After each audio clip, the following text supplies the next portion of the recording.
Kyle Federico did not participate today.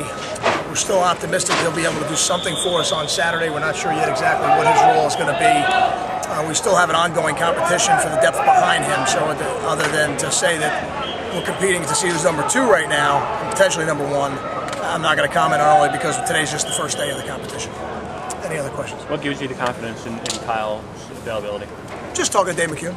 That's all. Just getting the evaluation from the medical people, and it's a day-to-day thing. And as the week goes on, I think we'll have a better idea of what we may be able to get out of him on Saturday.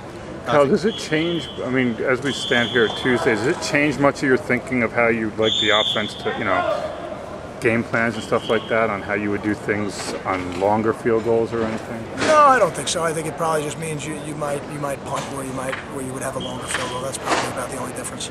Well, Cal, can you share with us who you did you pick up one of the tryout guys? Or? We did pick up a young man who will be out here a little bit later today. He has a class conflict, so he couldn't be here today at practice. And then we'll decide if we're going to officially bring him out at that point. But it's all hands on deck at that point, for sure. Okay, but you're not going to release his name? No, I'd prefer not to. Not until we made a decision that he's going to be with us for the long term. Okay. When you decide to play players after they've been injured, it means you expect full go from them, right? I mean, they wouldn't have any limitations, or is this an exception because he's a kicker?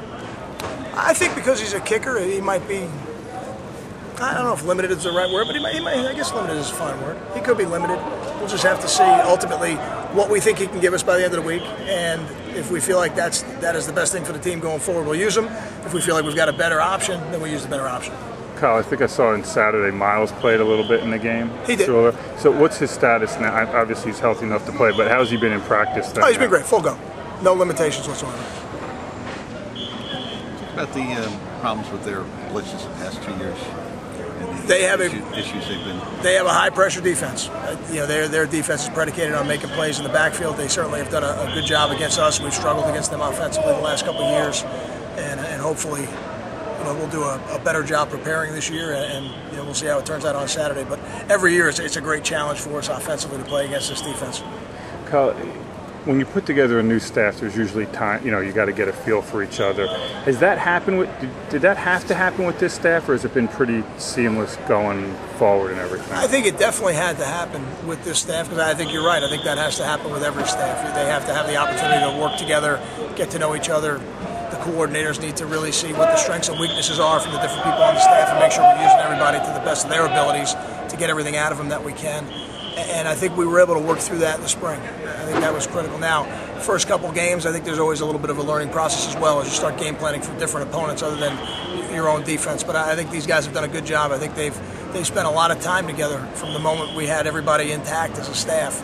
And I'm really pleased with the way they've worked so far. Has it taken off even quicker than you thought? And I know you probably thought it would go quickly, but has it been even more seamless than you thought, or? No, I thought it would be smooth. I thought all of these guys are intelligent, talented football coaches and good people. I knew they would be able to work together, and I think the fact that we were able to keep the schemes intact is the reason why it's been so smooth, because we've eliminated one part of the process, which would be conveying it to the players. Anything they've heard this year, things they've heard in the past, that certainly helps every player. Can you comment on R.J. Dill, the job he's done? R.J. is somebody who has been critical to our success on offense, and I think ultimately will be critical to our success going forward as we develop some of the younger players. You're surprised a guy like that after 4 years at another college has been able to transition so smoothly? I know he had the spring as an advantage, but it's still a big change. I'm not surprised that he was able to do it, because I think as an offensive lineman, he came from a similar style of offense. So the things we had, now we did tweak him a little bit, but the things we're asking him to do are not that dissimilar than what he's done in the past. I think it probably speaks more to his personality and the quality of his character that he was able to come in here as a player who had started 30 games, work to earn his spot, and really prove to the rest of the team that he deserved that spot at right tackle, and to be humble while he did it. And that's not an easy thing to do, to go from being a 3-year starter to now you're a second-team tackle. There's a lot of players around the country that maybe wouldn't be able to do that. They might have only come here if they were guaranteed a position. That's just not the way we operate.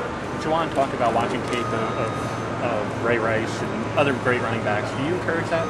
I do. I always did that when I was the offensive line coach. I think you always want to watch the other people that excel at your position, and I think it's also important to try to watch people that have a similar skill set, body type to what you have. I think that because you certainly don't want to watch somebody's game. Maybe for a guy like Juwan, if he watches Adrian Peterson, Adrian Peterson is 6'3". I don't know that there's a lot of carryover between the two in terms of style of running. So as you're trying to watch somebody who's at the elite level of what they do in their sport, you try to find similar characteristics to what you have so that there's some carryover. Does Juwan remind you of Ray Rice? I think they're different in terms of their running style. I think in terms of stature, he reminds me of Ray because he's a shorter, thicker running back, that type of guy.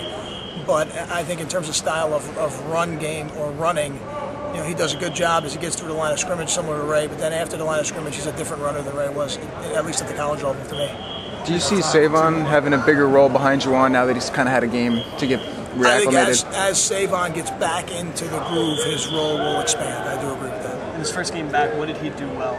Savon? Yeah. Oh, he ran well. He was very decisive, and he had 2 plays in the game where he was able to pick up blitzes that were critical points in the game, allowed us to complete passes.